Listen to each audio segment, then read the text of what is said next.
Yeah,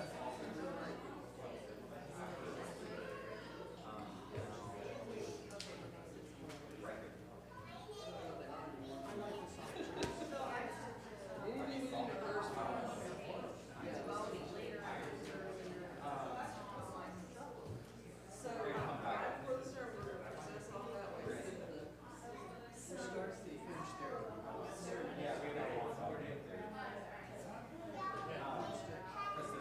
to.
morning and welcome to Live Oak. Please rise in body or in spirit for our gathering hymn. It's number 1012, When I Am Frightened.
Good morning and welcome, beloved community. I'm Rev Joanna. In this sacred space, we gather as one, celebrating the tapestry of our diversity, honoring the boundless love that unites us all. Live Oak Unitarian Universalist Church is unambiguously, unapologetically progressive, and our doors swing wide to embrace all who seek a welcoming place where we celebrate the LGBTQIA+ community, where we know every identity is a divine expression of humanity, where we commit to the work of dismantling systemic racism and other oppressions, striving for a world where equity, compassion, and justice are the cornerstones of our shared existence. May our worship today be a source of inspiration, a wellspring of courage, and a call to action. Welcome, dear friends, to this place of love, acceptance, and progress. My name is Nancy Sheehy, and I want to give a special welcome to any visitors we have today here, in person or maybe even online. If you haven't already, I encourage you to stop by our visitors table in the narthex right outside the sanctuary.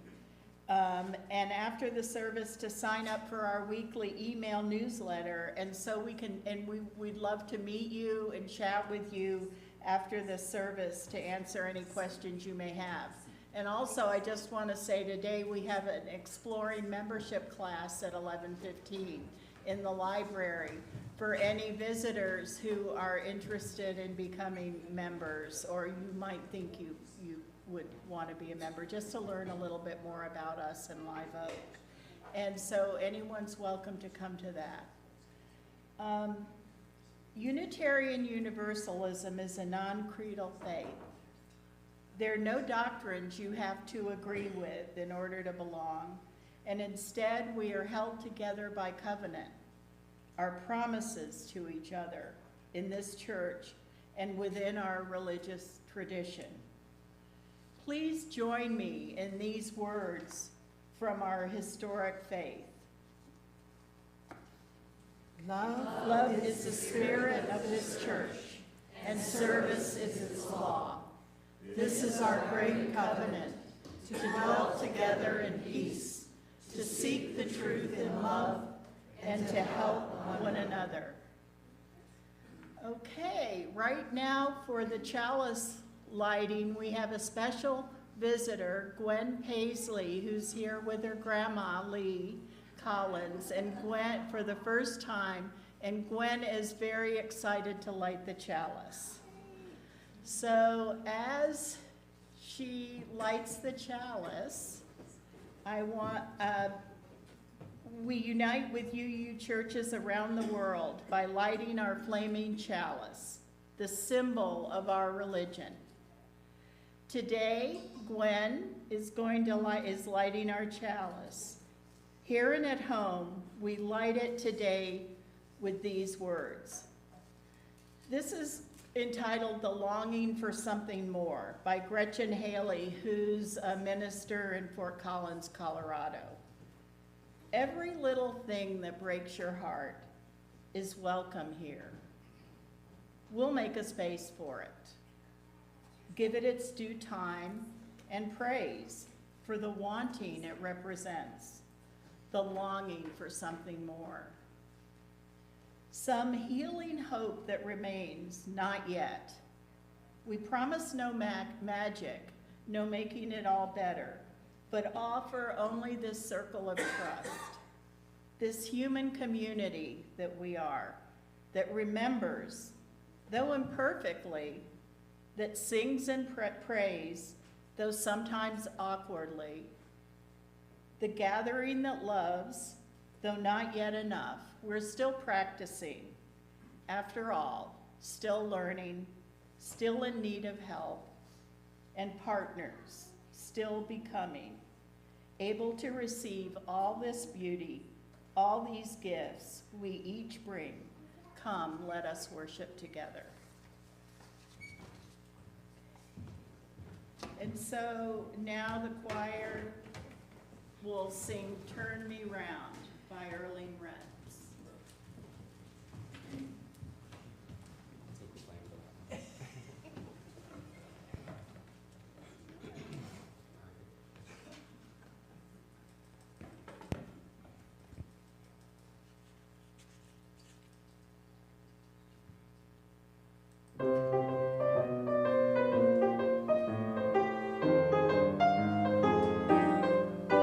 Gonna let nobody turn me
Okay, this is a reading entitled Letting the Questions Float by Diane Dasso.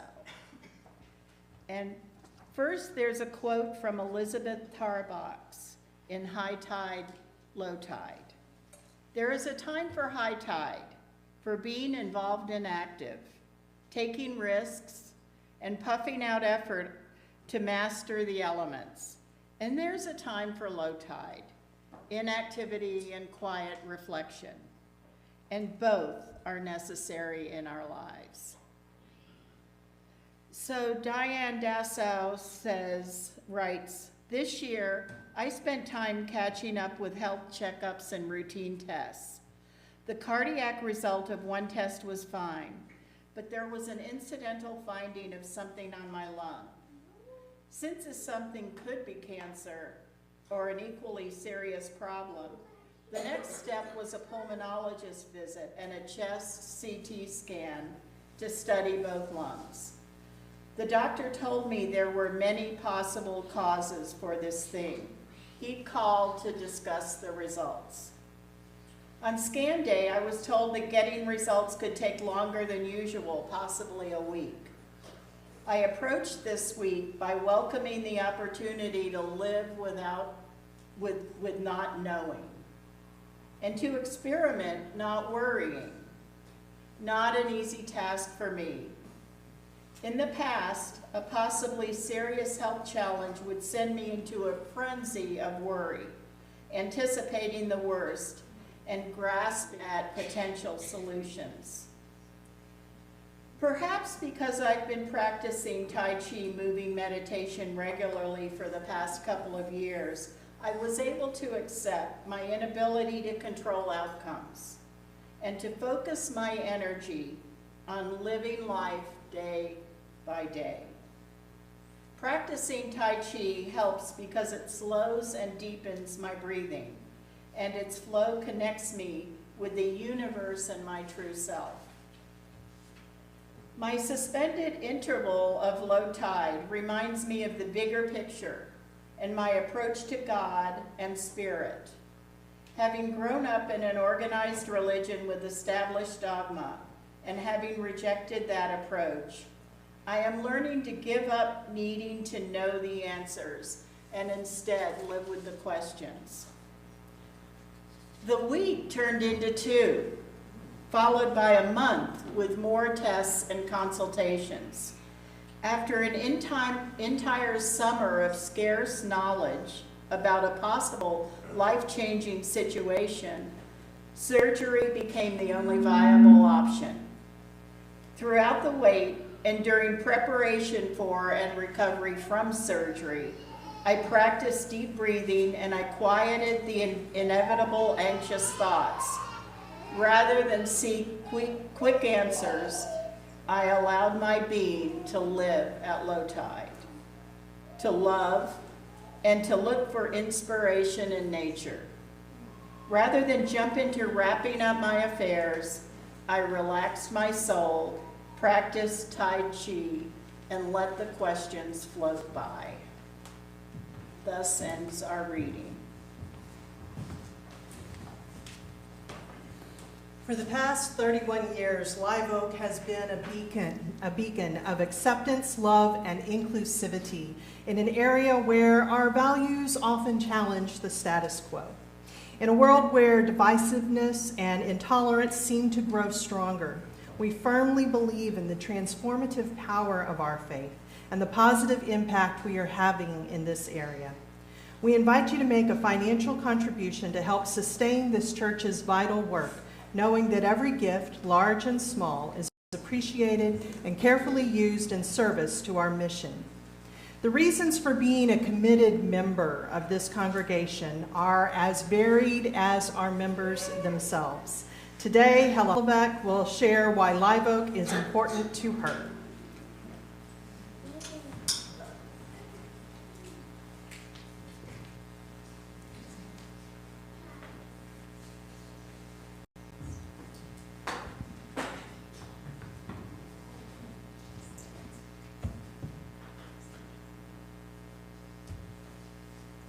Live Oak is my family.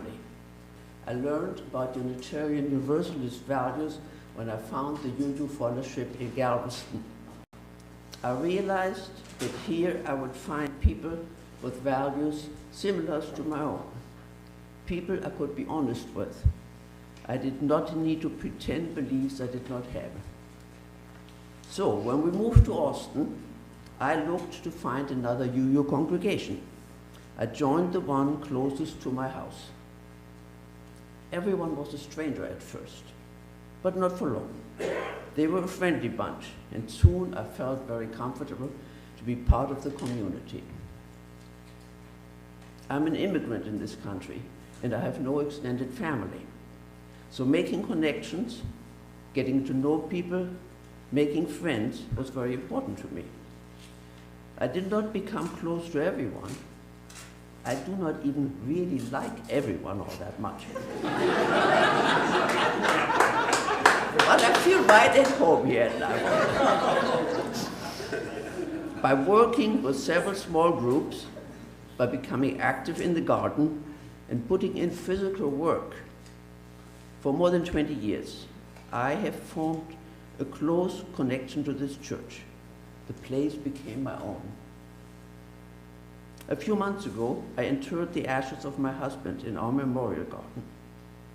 I am part of this community for good. I will never leave.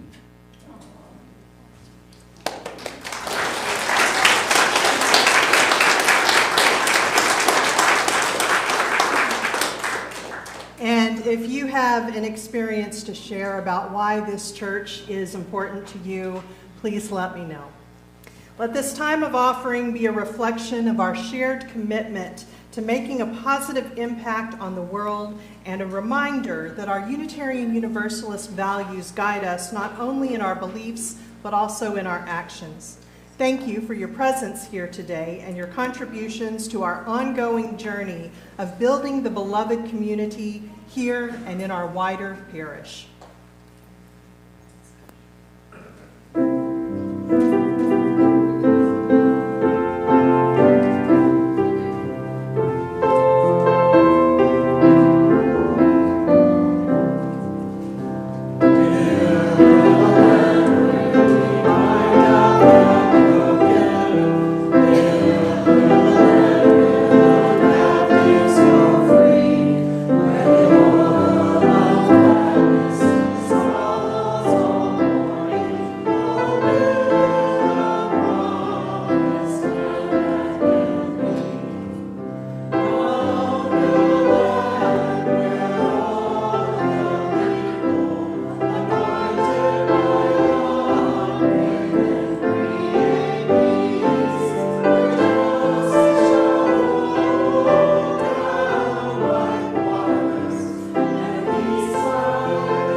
To our wondering time. I wonder, what do we do when life suddenly changes? So let's visit a parable from an old Sufi tale and see what they have to share with us in their wisdom.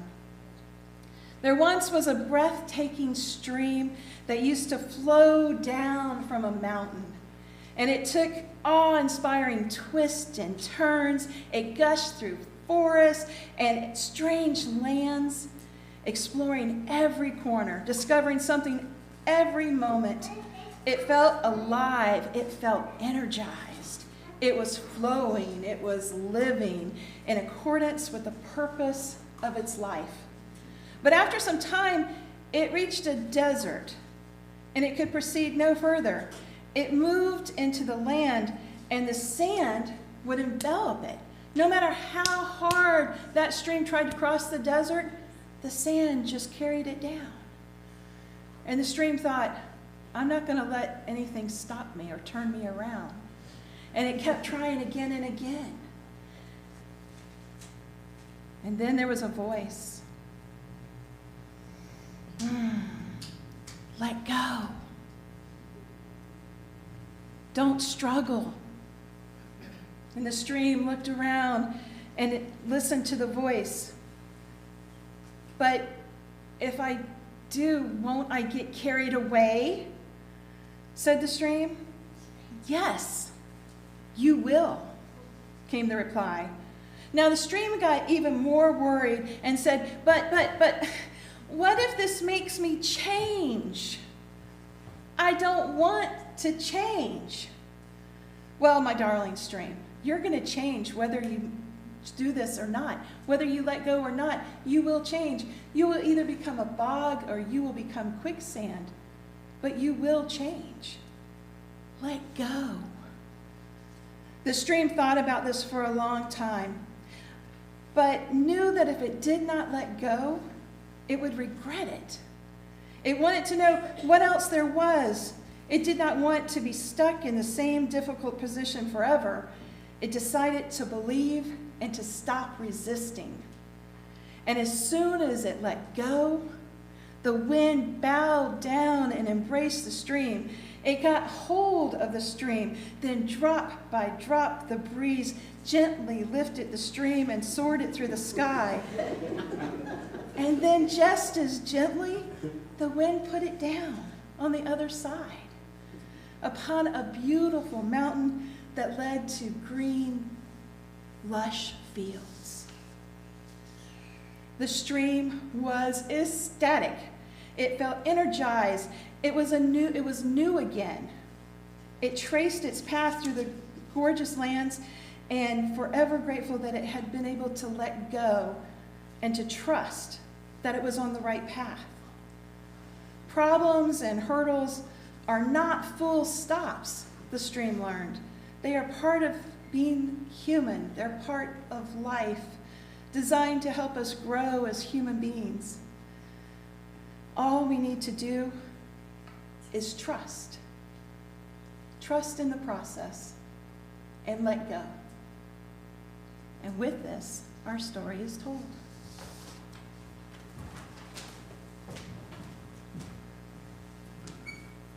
Please rise as you are willing and able for hymn number 1008, When Our Heart is in a Holy Place. Holy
At any given moment, there is a space between what can be known at that time and what is to be. How do you live in that space? That gap between what it is possible to know and what we simply have to wait to find out. How do you live in that space? I imagine that for many of us, depending on the circumstances, if we are being honest, we might say, not very well, with a heck of a lot of worry, with a heck of a lot of fretting, with a heck of a lot of coming up with multiple scenarios of what might come next. Anyone else a worrier? I know I'm not the only one. Yeah. We learn both from philosophers and from psychologists that one of the hardest things for humans to deal with is uncertainty. We're probably wired that way. There was probably an evolutionary purpose, right, in craving predictability. It was safer. And yet life simply doesn't work like that. There are so many things to worry about, and so many times we find ourselves in the gap between what can be known and what is to be. What are some of the things that you find, that you worry about? Again, not the things that we can find the information, but simply things where the information cannot be known. Things like, is the company I work for going to survive? Am I going to have a job in another year, right? Or what are these test results going to be? Is the insurance company going to cover my medication? Many of us dealing with that one. Is this medication going to work for me? My loved one, what is their diagnosis going to be? How is this going to affect our relationship? Our kids. Is my kid going to pass this 6 weeks? Is my kid going to be mentally and emotionally healthy as they move through school or some new challenge? And this isn't just a rhetorical question. Anyone have anything you're willing to share? Worries? Who's our next president going to be? Yep. And cannot be known at this time. Will the grandkids drive safely between here and Dallas? Will the grandkids drive safely between here and their destination? Yeah. Will my scans at the end of the month show that my tumor is there? Will my scans at the end of this month show that my tumor is shrinking? There are so many things in that space between what can be known and what is to be. This habit that we have of worrying. You know, our brains are supercomputers, right? Scientists tell us that all the time. But that isn't always necessarily a good thing.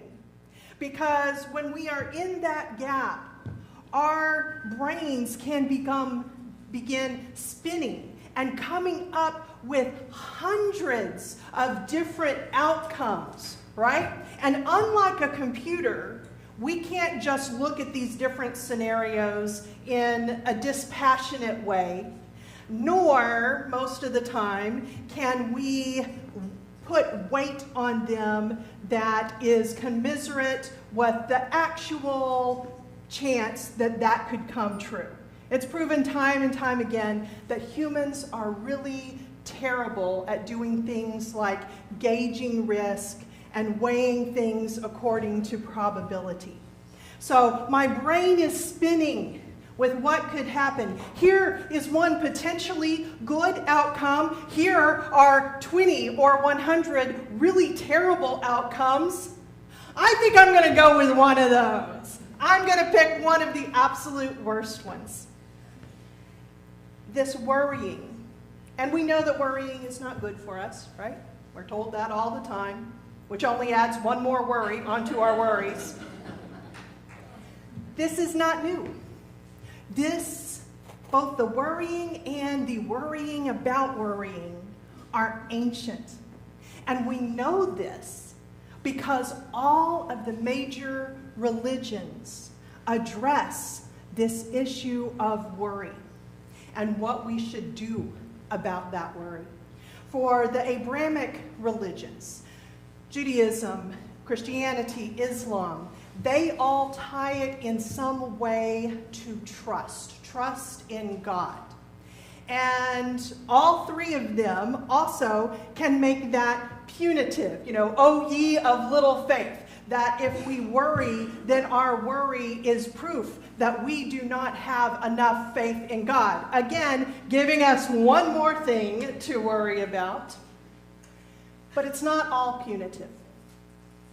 For the Abrahamic religions, this trust in spirit, trust in God, is also offered as an antidote to worry. It is offered as a way of achieving inner peace. In Judaism, you have this concept about trust in God, pataken, and there are different, in Hebrew there are always, 20 different concepts all going at one little detail, but this one in particular is dealing with the personal. It's dealing with the idea that there is a God and that God takes a personal interest in what will be beneficial for you. And so there are a lot of teachings about this concept that are based in the idea of letting go, kind of like the story that we heard today. Letting go and having optimism and confidence in God and in that sort of idea. In Psalm 62, 9, and there are so many different verses, but this is one. The trust in him at all times, people. Pour out your hearts before him. God is our shelter forever. In Christianity, this is, I think, one of the most poetic sections of Christian scripture that comes in Matthew, and I'm sure that you have heard parts of it at some point. There's even a movie, a famous play, Lilies of the Field, right, that says, "For this reason I say to you, do not be worried about your life as to what you will eat or what you will drink, nor for your body as to what you put on. Is life not more than food, and the body more than clothing? Look at the birds of the sky, that they do not sow, nor reap, nor gather crops into barns, and yet your heavenly Father feeds them. Are you not much more important than they?" And this line I do agree with. "And which of you by worrying can add a single day to his lifespan? And why are you worried about clothing? Notice how the lilies of the field grow. They do not labor, nor do they spin thread for cloth. Yet I say to you that not even Solomon in all his glory clothed himself like one of these." And that section ends with, "Therefore do not worry about tomorrow, for tomorrow will worry about itself. Each day has enough trouble of its own." Again, that last line, I can recognize the wisdom in that. And that's what we do as Unitarian Universalists. We can look at these different sources of wisdom and choose the parts that we feel speak to some timeless truth. In Islam, if you were to just boil Islam down to one word, that word would be surrender. This is what Islam is all about. It's the idea of surrendering to the will of God. And in fact saying, yes, there are all kinds of planners, but God is the best of planners. And in remembrance of God do hearts find rest. And so what is emphasized about worry in Islam are kind of two different things, but they go together. One is Islam really has this belief of that this life is not paradise, and it is not supposed to be paradise. Paradise is what happens after we die. And so, of course, you're going to worry. Of course, you're going to suffer. Of course, you are going to have pain in this life. And so what you are to do then is to focus on right practice. Focus on doing your prayers. Focus on worship, on praise of Allah. And so imams will often teach that if you are worrying, then that is taking time away from something that you should be doing one of the religious practices that you are commanded to do, and being closer to God. Now, when we move out of the Abrahamic religions, there is, very interesting to me, this idea that you find in Islam of focus on what you are doing. You will also see an aspect of that in Hinduism. In Hinduism, there is this sort of idea that there are so many different factors that can shape and affect what is to be, that it is time wasted to try and even worry about any of those. And that instead, the time and the action needs to be on what you can actually do. And an interesting thing also in Hinduism is it makes a distinction of doing things for the right reason, because they are right practice, they are what we are supposed to do, versus doing them because we are hoping to affect an outcome. So in Hinduism, you are, and this is something that you'll also see in Buddhism, there is this movement of don't be attached to an outcome. Don't do things because you are trying to manipulate a certain outcome. Do things because they are the right things to do. As it says in the Bhagavad Gita, actions based upon sacrifice, charity, and penance should never be abandoned when we are worrying. They must certainly be performed. Indeed, acts of sacrifice, charity, and penance are purifying even for those who are wise. These activities must be performed without attachment and expectation for rewards. Out of all of these, Buddhism is the one that I think just gets the most down to earth and practical, pragmatic, right? So this was written, I believe, in about the 7th century. If a problem can be solved, what reason is there to be upset? Go solve it. If there is no possible solution, what use is there in being sad?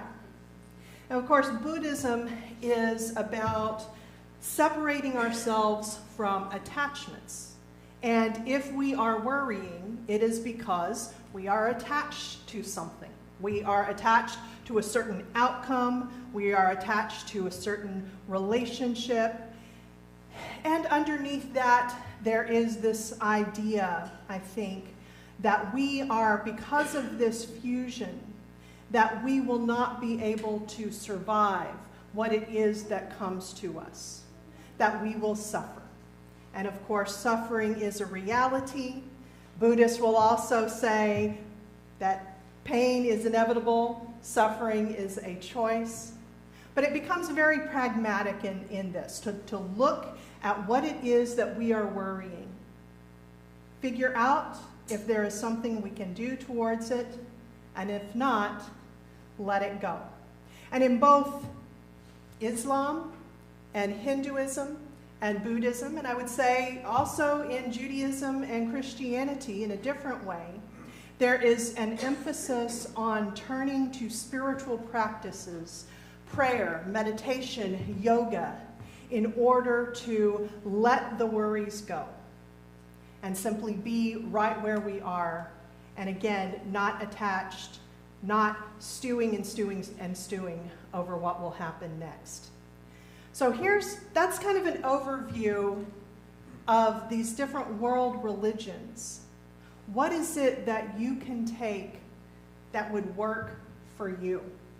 Because we are swimming in so much stress. We are swimming in so many worries. We have the worries in our personal lives. We also have these huge existential worries about, are we about to be at the end of our democracy? What is happening to the climate? How long will our world last? And even the larger things that are a little bit closer to home, like, are we going to make it through this winter with the grid staying up here in Texas? We are a diverse group. There are some people here who do have a connection with something that they call God or spirit and can feel connected to that and can get some measure of peace with that. There are others of us that just doesn't work.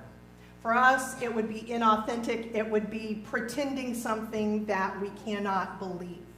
So what out of these ideas from these world religions can we pull out that will still work for us? Because I think I absolutely understand that the idea of an omnipotent, omnibeneficial God who is manipulating things in some way for what I personally want, I understand that that is something that many of us, we just can't even make ourselves believe it, even if ethically we wanted to.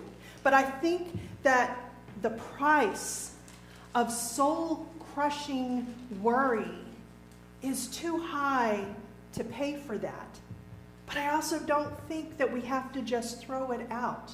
When you look at those world religions, there are two things that I think are a constant in all of them. One is trust. The other is discipline. Our trust has taken a beating, right? Even if you never believed in God, over the last 6-7 years, our trust in the institutions around us, our trust in our fellow humans, anyone else saying, yeah, mine's taking a beating here. When we think of trust, I think it's helpful to focus on 3 areas. One is on community. The next is on humanity. And the third is on ourselves. And I think that we need to bring in all 3 of these. Community, like this community, right? A church, or the community that you have created among your friends and extended family. How can you rely on them? It is so easy for us to fall into the trap of thinking that we should only rely on ourselves.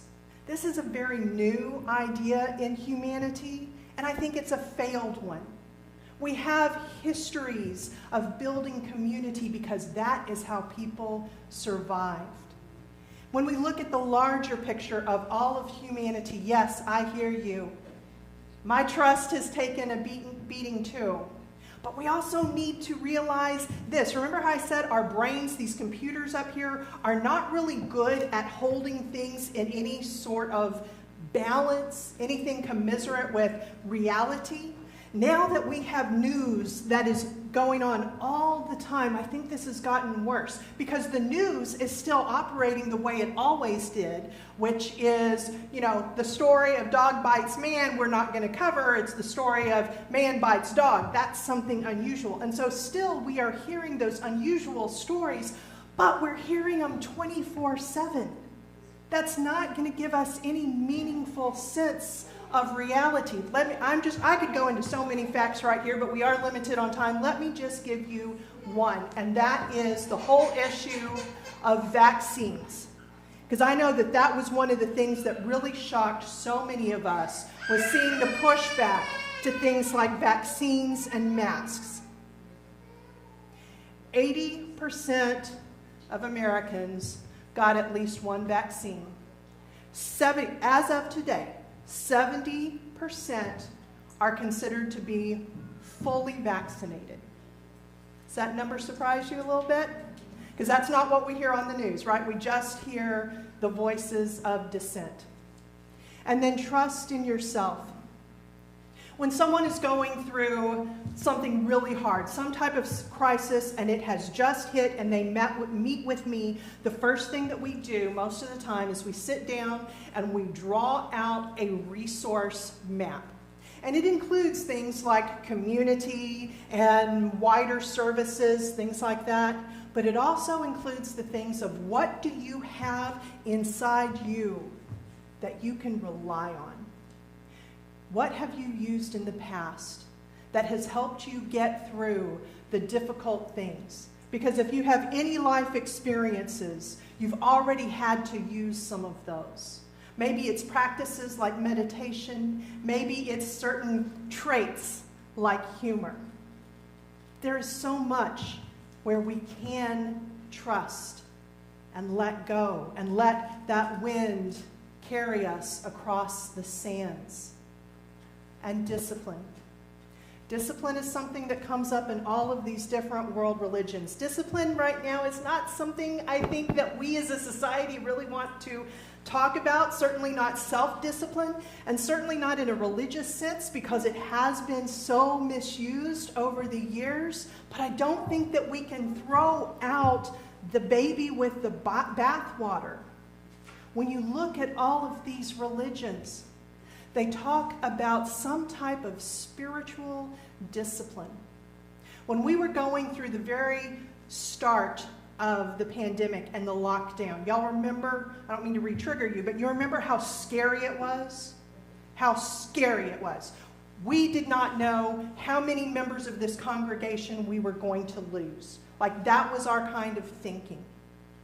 And I happened to run across an article that was talking about how we can spin certain things in our brain and we don't let them go. We just keep spinning and spinning and spinning and spinning.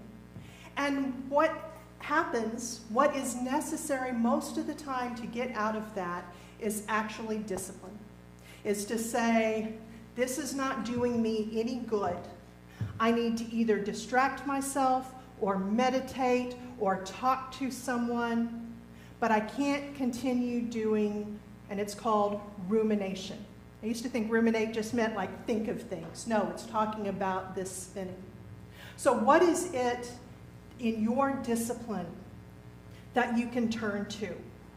Because this worrying, it hurts us and it steals precious moments that we will never get back.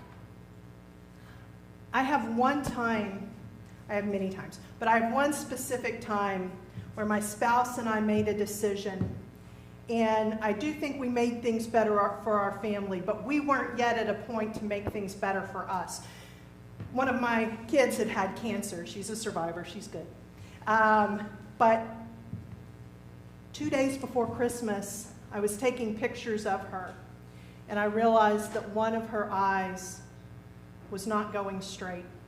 It was crossing. And that can be a sign of brain tumor, and the kind of cancer she had can show up like that. And so we made a decision. We said, there's nothing they can do about it right now. We're not going to mess up Christmas. And I called the day after Christmas. Our kids, our family, no one ever knew. I'm really proud of the fact that we were able to do what we did and give them that Christmas, because we would never be able to get that back. I do feel a little cheated that we weren't a little farther along, and I'm also realistic. I mean, a brain tumor is a pretty big thing, right? Find where you can use your discipline as best you can so that you can move forward and so you can live in that space. There is a space between what can be known and what is to be. So how will you live in that space? Would you join me now in a period of meditation or reflection in word and in silence? And this is by Unitarian Universalist Minister Tom Shade. If you feel comfortable, close your eyes. My friends, there is a power at work in the universe. It works through human hands, but it was not made by human hands. It is a creative, sustaining, and transforming power, and we can trust that power with our lives. It will sustain us whenever we take a stand on the side of love, whenever we take a stand for peace and justice, whenever we take a risk. Trust in that power. We are together held by that power. And let's hold that for a moment together in stillness.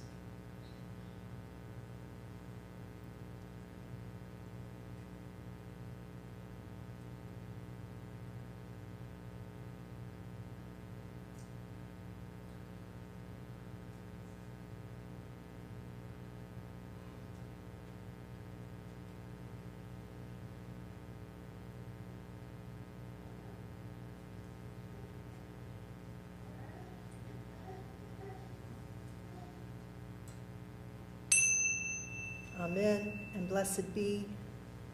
And will you please sing with me?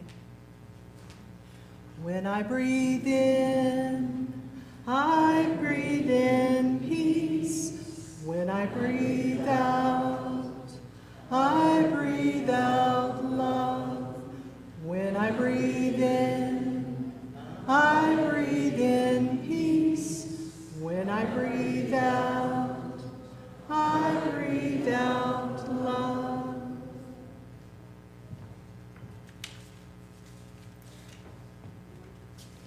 This community is a chosen village where our lives are interconnected.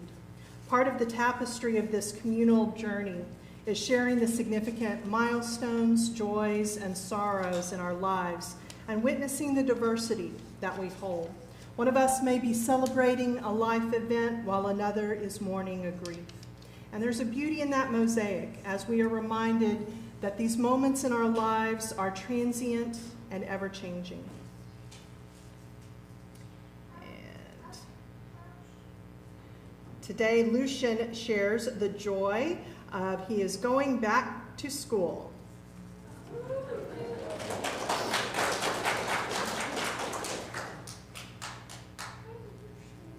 And Apollo shares, I have a 3-day weekend and finished all my homework yesterday morning. It took 5 hours.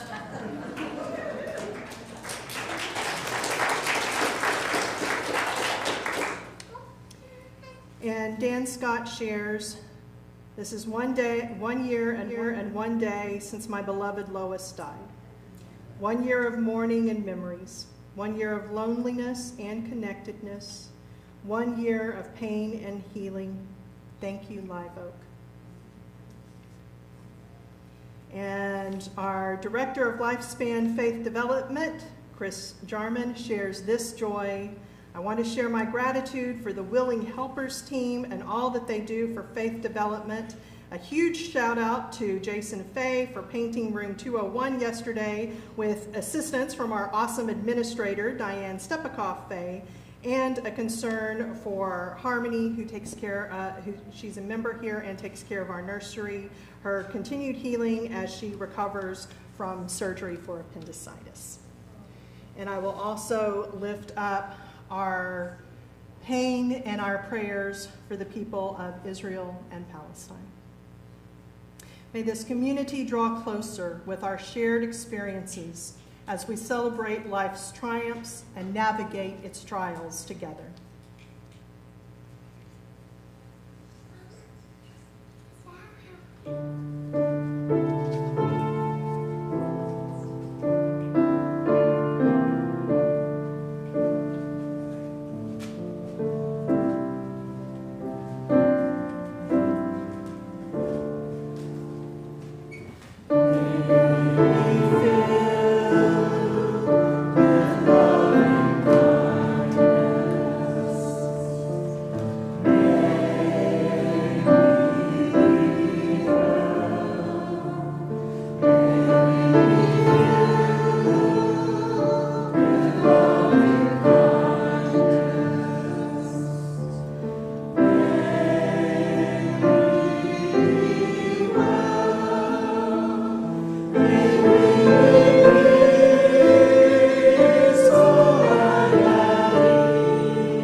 any simple, pithy solution to all of your worries.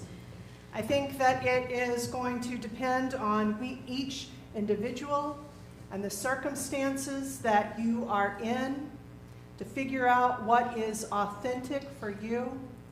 But I do think that this whole idea of both trust and discipline is something that we can work on together, including making ourselves more worthy of trust and continuing with the spiritual disciplines that we do and sharing them with each other.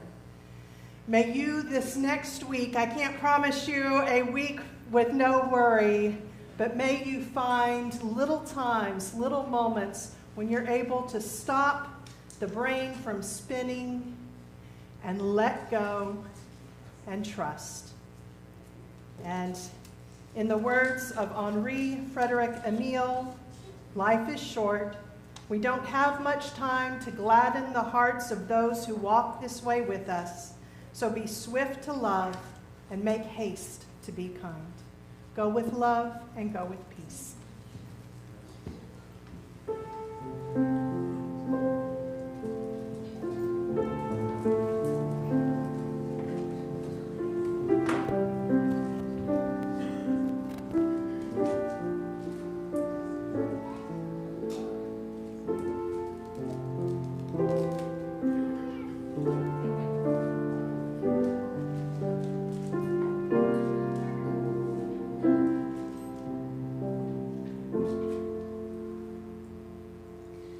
I'd like to invite you all for the Faith Development Hour today.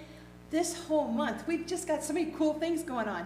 Because the pumpkin patch, we're going to build it today. So after the service, we invite you to stay for coffee and all that good stuff. And then we're all going to go outside, out here, all ages, everybody. And we're going to be laying pallets and the kids get to spread hay. How cool is that? And we're going to string lights, and we're going to get all ready for the coming of the pumpkins next week. So we invite you to stay and to visit and join us in community and fellowship as we have fun. Thank you.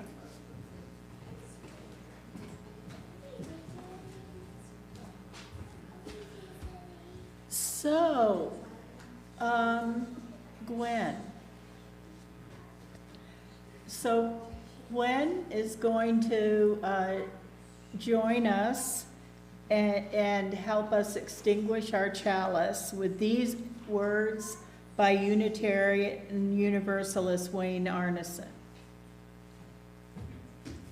Take courage, friends. The way is often hard.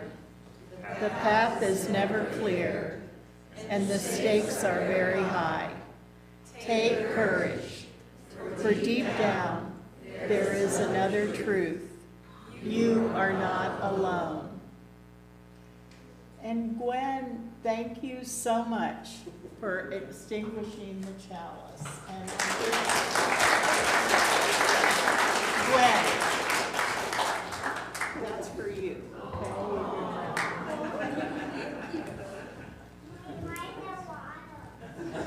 Oh, I should have wiped it off. It's wet, huh? Okay. Let us leave this service with renewal in our spirit and a song in our heart. Right now, please rise for Song 201, Glory, Glory, Hallelujah. Hallelujah.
gift to be together today. And please spend the next 5 minutes talking with someone you don't know. Show them where the visitors table is and the coffee is. And may we all know the blessings of friendship.